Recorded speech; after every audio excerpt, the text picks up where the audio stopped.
Alright, so, coming from the last video, the tangent that I'm going on is nationalism. Why I am not a nationalist. And I'm playing some old school RuneScape in the background just to give people something to look at while I'm talking.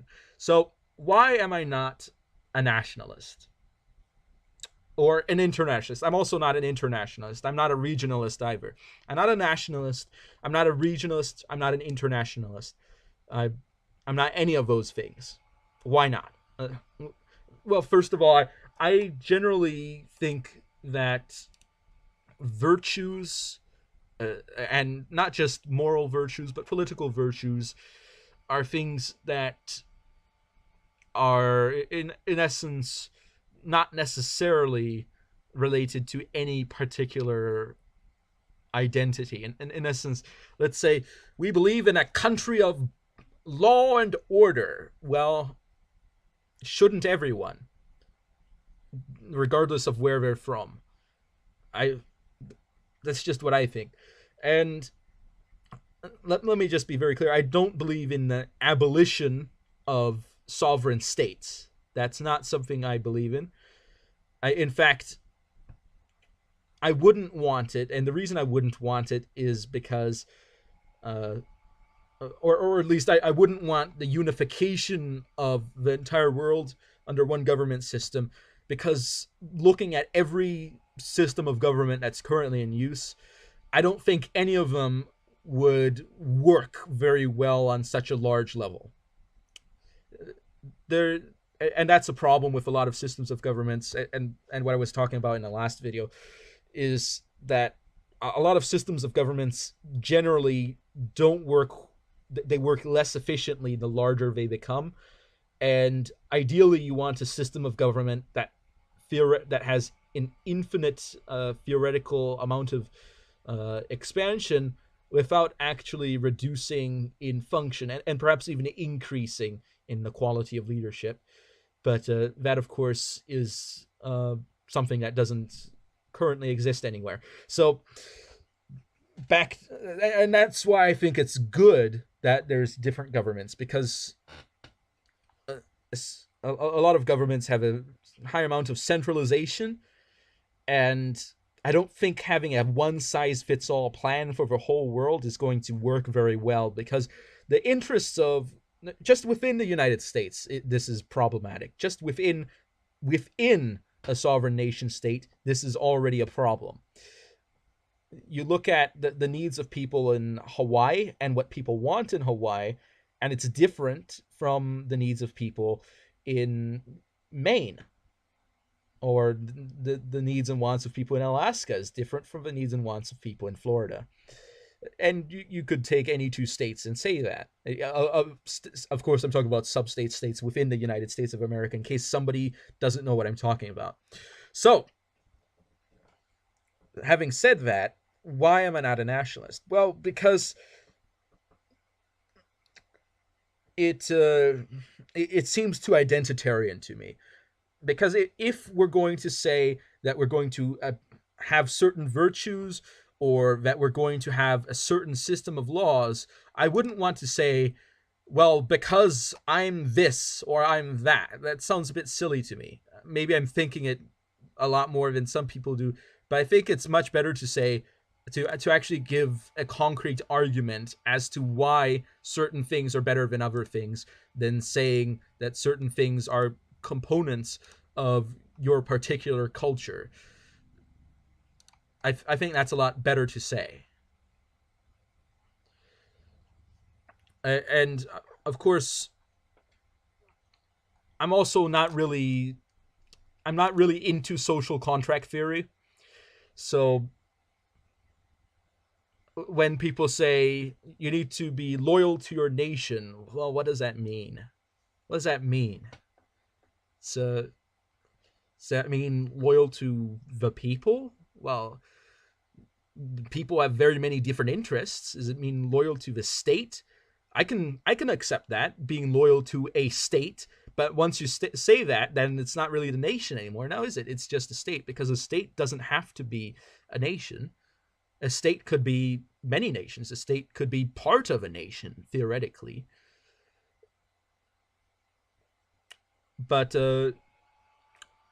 then you might say, well, what about civic nationalism? What if you make the state the nation? The state becomes the nation. You need to have the well. The problem with that is if you're going for civic nationalism, the problem is any virtues that you then talk about as being national virtues could just be general virtues anyway, and then it goes back to what I was saying originally.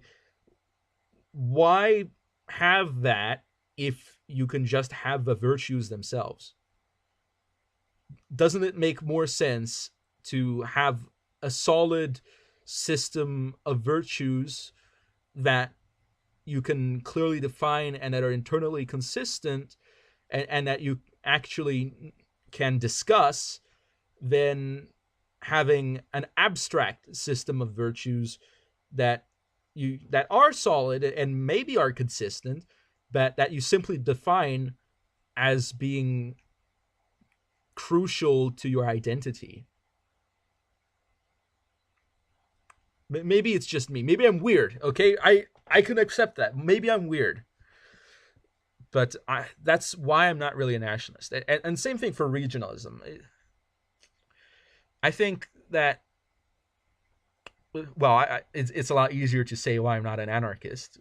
I just think it wouldn't work very well, but and I got into that somewhat in the previous video, so I'm not going to get into that now. But let's talk about different forms of nationalism. So civic nationalism, if you're going to base your nationalism on the state you live in or on a particular set of virtues, why not just say the particular set of virtues are your virtues, and not dress that up as a form of nationalism, because that seems a bit silly to me. Ethno-nationalism.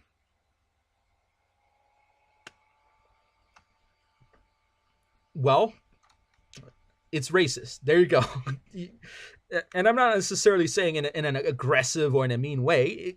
Ethno-nationalism has to be racist, because otherwise it's not ethno-nationalism. Because think about it this way. If you want to have a particular ethnic group to be a nation, then to be a state, sorry, a nation state, then what you're saying is that you want that nation state to be intrinsically linked to that ethnic group, which means that what if there's many people who aren't that ethnic group in that nation state? What happens to them? Do they conform to the culture? Then it's not really ethno-nationalism anymore. Do they leave? Well, I guess that's one thing you could do.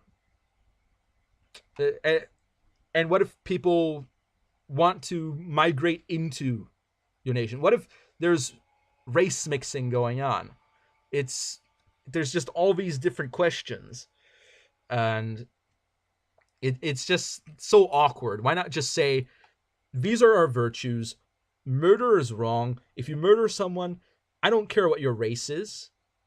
You should get punished by the law. I think that's a lot easier to say. I mean, of course, I'm not a racist, so maybe there's a racist argument out there somewhere where there you go. You have to be a racist to be an ethno-nationalist, is what I'm saying. Because there's no other way to be an ethno-nationalist but to be a racist. And again, I'm not saying in a negative way. There are racists that are kind. There are racists that are benevolent in their racism. I'm just saying that if you are an ethno-nationalist, you're racist. There you go. And I think racism isn't very useful, in my opinion anyway. But of course, ethno-nationalists might differ in opinion. But anyway, religious nationalism. This one makes a little bit more sense, because you actually have a moral imperative based on your religion. So it makes sense that if you want to live in a society that holds to certain morals, that you would want to live in a society of that particular religion. Because morals aren't in my opinion anyway, related to race. I can have someone that is I can have someone that thinks it's okay for homeless people to steal, and that person, it could be any race. Or I can say someone says murder is wrong, that person is any race. Anybody can say that. It's not, nothing there is related to race unless it specifically relates to racism. And unlike religion, where you say that, let's say, a Christian would say that homosexuality is wrong. And if you lived in, let's say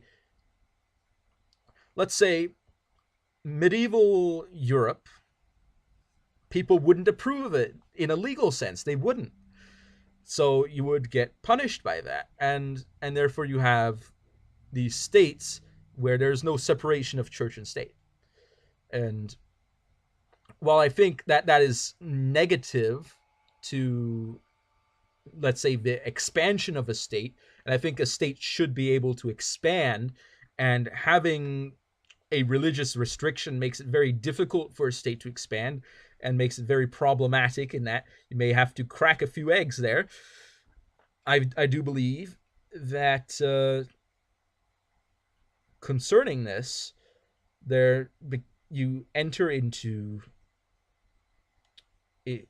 It sort of makes sense though to have, and that's why Sharia law exists. Okay, because people want to live under a certain set of morals. Because if you say, well, actually, let me get down into the deep end of it. It has to do with the epistemology of morals. Where do you get your morals from, and how do you know your morals are true? And how do you define your morals? And you get into the ontology of it as well there. But when you get into that, the question that you have to ask is, where do you get your morals from? Because everybody has morals. And in a secular government, there are morals, and those morals are enforced by the government, and to some extent anyway. And for example, murder is wrong, and the government disapproves of it. But the question becomes, why does a government say murder is wrong? And I don't think it's easy to make any racial argument saying that murder is wrong, and I say that because I'm white, or because I'm black, or because I'm a Pacific Islander or something, or anyone else. It just seems really silly to say that. It seems extremely silly to say that, because you can take other things that the government says is wrong, and people of various races will have various opinions that are not the consistent within the race. So therefore, basing that on race doesn't make sense. But then when you get on religion, if you say, we believe that these things are wrong, why do we believe that these things are wrong? Because they offend God, or because of some other reason, then your morals are based on that. And if you're going to say you're basing your laws on your morals, at which extent do you stop? And so in my opinion, it makes sense. It makes sense to have a religious nation, but it doesn't make sense to have an ethnic nation. But I still think, in my opinion, that having a secular government is a lot more convenient for everyone, because otherwise, if one person can have a religious, if you say it's okay, then you end up having all these different religious governments that do things that people don't like, and people can get oppressed. And you know, there's some good oppression, such as the police arresting people for their crimes, but I do think that it might be a bit problematic if things go a little bit too far. So what other basis can you have for a nation? There's regions, regionalism. I'm just gonna call someone a noob here for doing a bot check.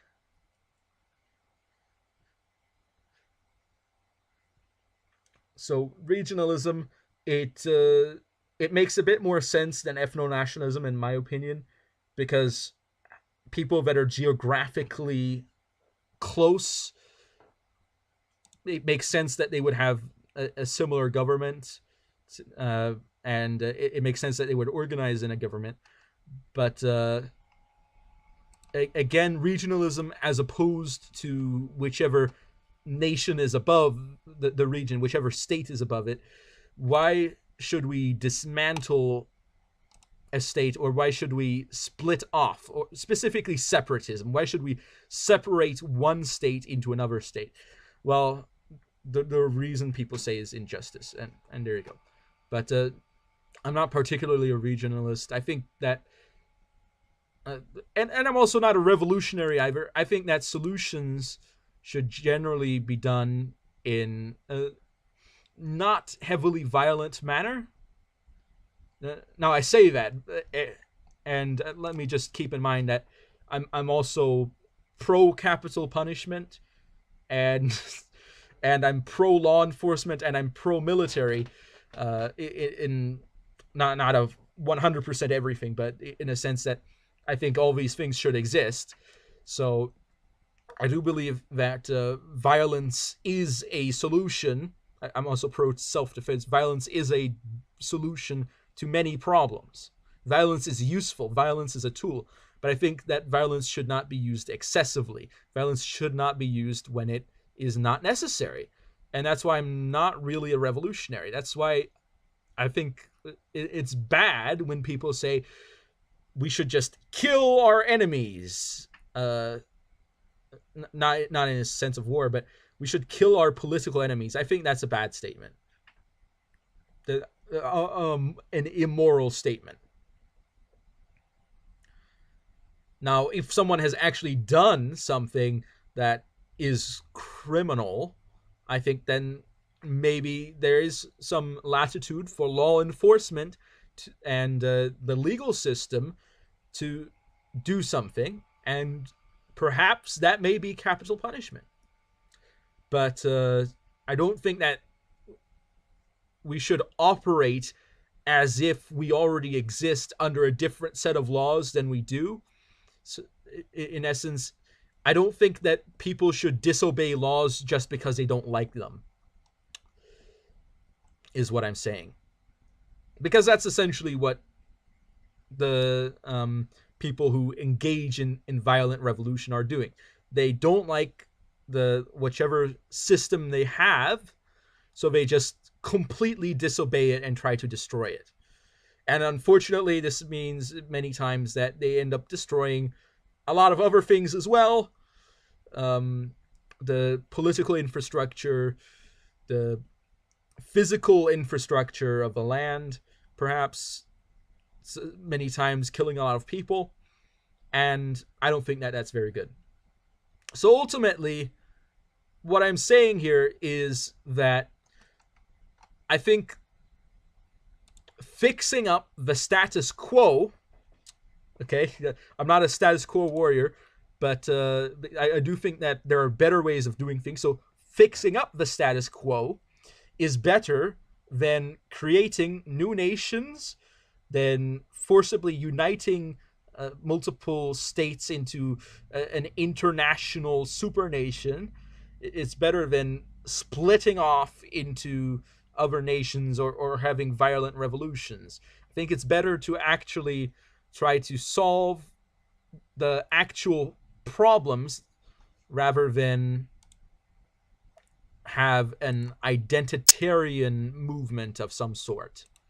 That's just my opinion, and I think it's better to base your morals on specific moral values rather than on some loose ethnic concept or other national identity statement that I would say is somewhat I